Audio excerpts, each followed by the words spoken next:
Hey friend, Graham here from recordingrevolution.com, and welcome to a brand new mini-series on how to mix your song from scratch. Over the next few videos, what I want to do is give you a step-by-step plan for how to take your raw recordings and turn them into a radio-ready mix. Mixing is a very important part of the song creation process. It takes your hopefully well-recorded tracks and it balances them, presents them, and enhances them in such a way that it has got energy, excitement, punch, clarity, jumps out of the speakers. It's an important stage, and you don't want to skip it. And so what I want to do is help you go from just aimlessly tweaking virtual knobs or just grabbing plugins or throwing on a compressor somewhere because somebody told you to. I want to take you from that chaos and give you a step-by-step, orderly plan. First do this, then do this, then do that. That will give you a framework within which you can really take your songs to the next level with your equipment and your DAW in your home studio. Now, the song in front of me is the exact song that I just recorded in our previous mini-series on how to record a song from scratch, where I used budget equipment. I'm using a free DAW. This is called Pro Tools First. It's absolutely free. I'm using really accessible stuff here, and I've left the tracks as they were from recording. Now I want to mix them, so I hope to mix them kind of in front of you over these next few videos and give you a step-by-step framework so that you can then go take your music to the next level.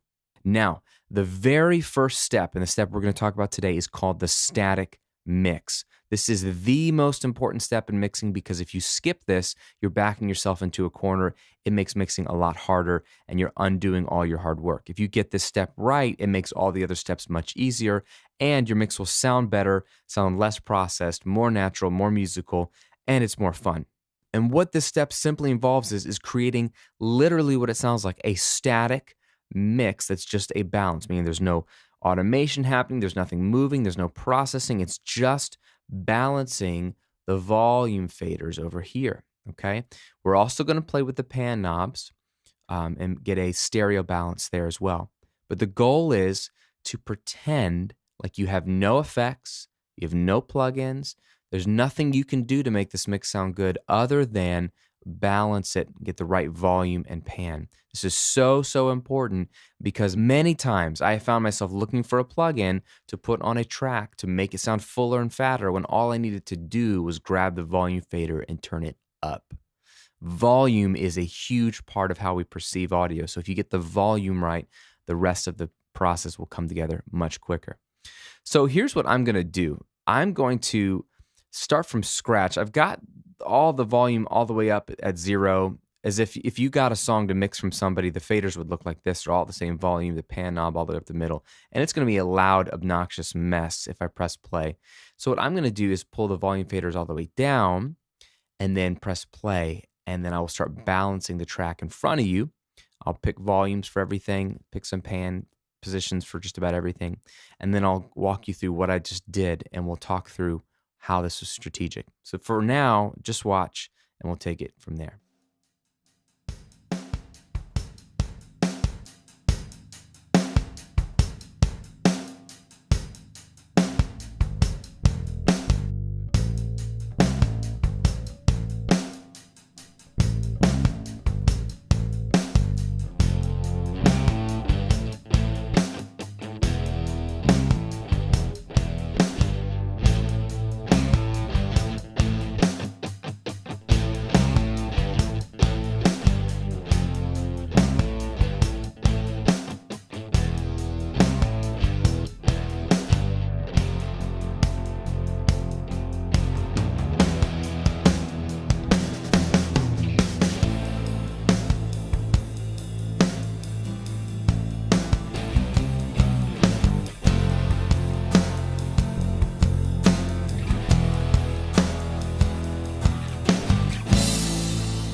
in our own eyes.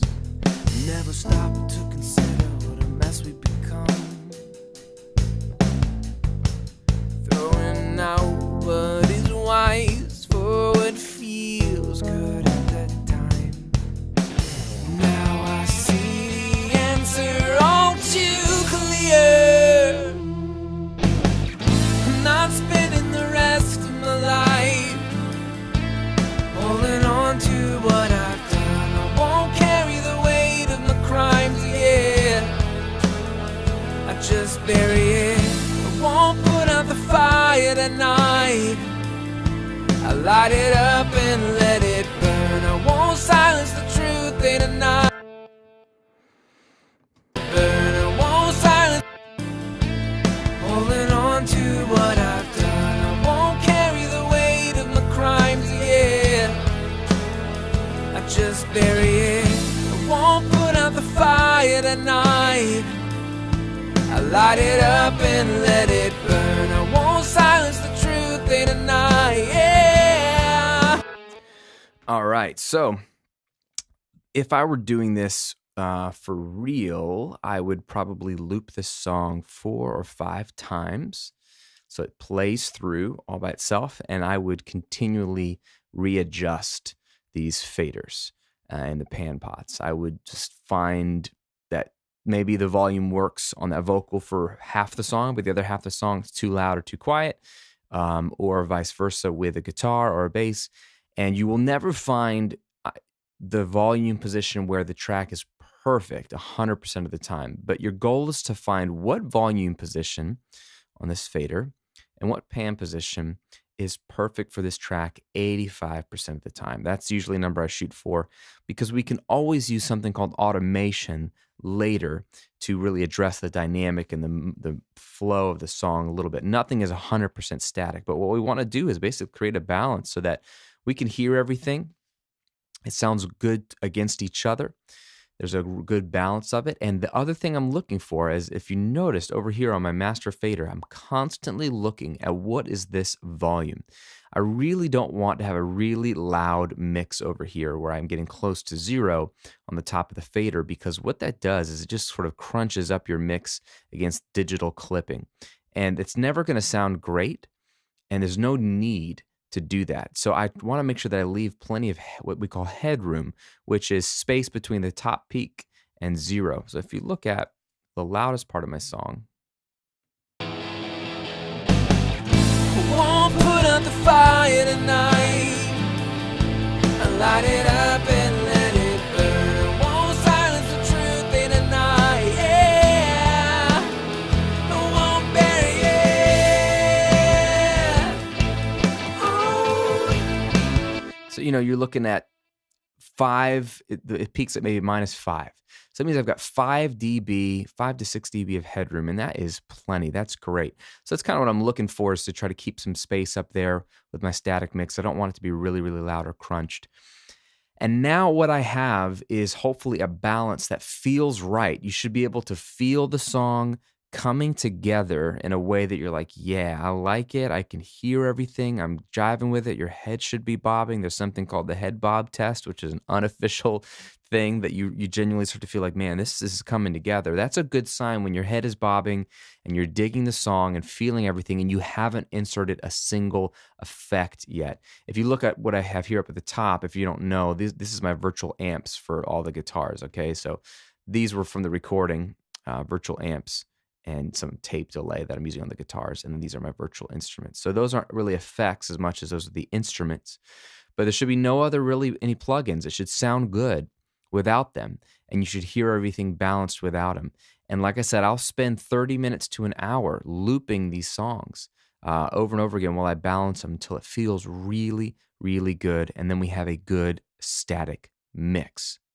Now, in the next video, I'm going to show you how to start using plugins strategically on your master fader, something that I call mix bus processing, that will jumpstart your mix, get it to sound good faster with less processing, build your confidence, and just pull the mix together in a beautiful way with minimal effort. It's a very, very great way to work. It's a way a lot of the greats in our industry work. I'm going to show you that in the next video.